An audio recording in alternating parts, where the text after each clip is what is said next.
নমস্কার বন্ধুরা, NDF goat farm চ্যানেলের পক্ষ থেকে সমস্ত দর্শকদেরকে প্রীতি শুভেচ্ছা ও ভালোবাসা জানিয়ে শুরু করতে চলেছি আজকের এই ভিডিও। আজকে আমি এই ভিডিওতে গোট ফার্মের জন্য কিছু প্রয়োজনীয় ঘাস নিয়ে আলোচনা করব।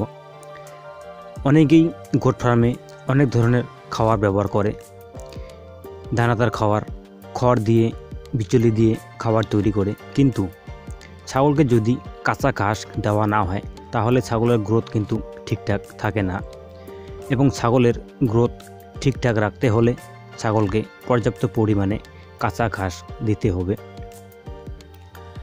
গোট ফার্মের জন্য যে প্রয়োজনীয় ঘাসগুলি, সেই ঘাসগুলি হচ্ছে নেপিয়ার CO4 এবং ব্ল্যাকবেরি ঘাস।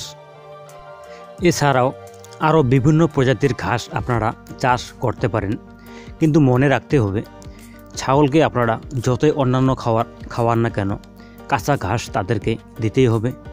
এবং স্টল ফিডিংয়ে যারা গোট ফার্মিং করেন, তো আপনাদেরকে সবসময়ের জন্য মনে রাখতে হবে ছাগলের জন্য আপনাদেরকে ঘাস চাষ করতে হবে। কেননা সবসময় আপনাদের স্টল ফিডিংয়ে যে খাবার রাখেন সে খাবার স্টকে নাও থাকতে পারে।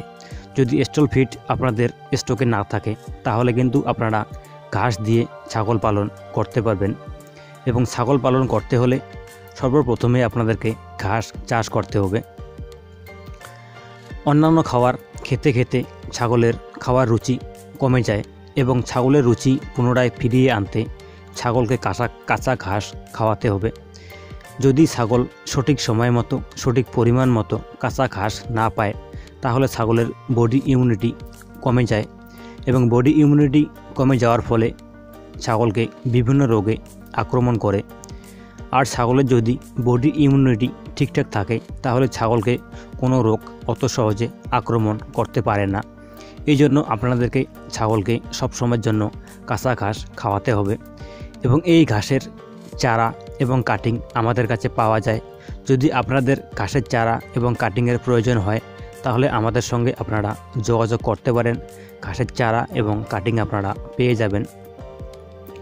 যারা নতুন করে গোট ফার্মিং শুরু করতে চান, তো আপনারা প্রথমে ঘাস চাষ করুন। ঘাস চাষ করে ছাগলের জন্য খাবার তৈরি করে তারপরে ফার্মিং শুরু করুন। যদি আপনারা ছাগলের জন্য খাবার তৈরি না করে ফার্মিং শুরু করেন তাহলে কিন্তু আপনারা ফার্মিং চালু করার পর খুব বড় একটি সমস্যার মুখে পড়ে যাবেন। এই সমস্যা যদি আপনারা সমাধান করতে না পারেন তাহলে আপনাদেরকে বাধ্য হয়ে গোট ফার্মিং বন্ধ করে দিতে হবে। ফার্মিং চালু করার পর যেন ফার্মিং বন্ধ করতে না হয়, এই জন্য ফার্মিং শুরু করার আগে থেকেই ছাগলের জন্য ফিড ম্যানেজমেন্ট ঠিকঠাকভাবে করতে হবে, এবং ছাগলের জন্য পর্যাপ্ত পরিমাণে ঘাস চাষ করতে হবে। ছাগলের জন্য আপনারা বিভিন্ন ধরনের ঘাস চাষ করতে পারেন। অনেকেই মাঠে চড়িয়ে ছাগল পালন করে এবং স্টল ফিড দিয়ে ঘাস চাষ করে ছাগল পালন করে, বা মাঠে চড়িয়ে ছাগল পালন করে। আপনারা দেখতে পারেন কোনটার মধ্যে বেশি লাভ পাওয়া যায়। যদি আপনারা CO4 বা ব্ল্যাকবেরি ঘাস চাষ করে ছাগল পালন করেন তাহলে আপনাদের ছাগলের গ্রোথ সব সময় ঠিকঠাক থাকবে, এবং এই ঘাসগুলোতে পর্যাপ্ত পরিমাণে ভিটামিন, ক্যালসিয়াম, ফসফরাস এই সমস্ত নিউট্রিশনগুলো পাওয়া যায়, যার তুলনায় মাঠের ঘাসে নিউট্রিশন ভ্যালু খুবই কম। এই জন্য ছাগল পালন করতে হলে আপনাদেরকে ঘাস চাষ করে ছাগল পালন করতে হবে, এবং ঘাস চাষ না করে ছাগল পালন করলে গোট ফার্মিং করে লাভবান হওয়া যাবে না।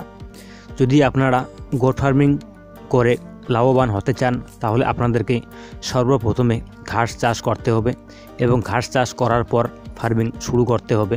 তো বন্ধুরা, যদি আপনাদের নেপিয়ার CO4 ঘাসের কাটিং এবং ব্ল্যাকবেরি ঘাসের চারার প্রয়োজন হয় তো আমাদের দেওয়া হোয়াটসঅ্যাপ নাম্বারে আপনারা যোগাযোগ করতে পারেন। ঘাসের চারা এবং কাটিং আপনারা পেয়ে যাবেন। তো ভিডিওটা দেখে যদি আপনাদের একটু ভালো লাগে তাহলে একটি লাইক করতে ভুলবেন না। তো ভালো থাকুন, সুস্থ থাকুন এবং এনডিএফ গোট ফার্মের সঙ্গে থাকুন। ধন্যবাদ।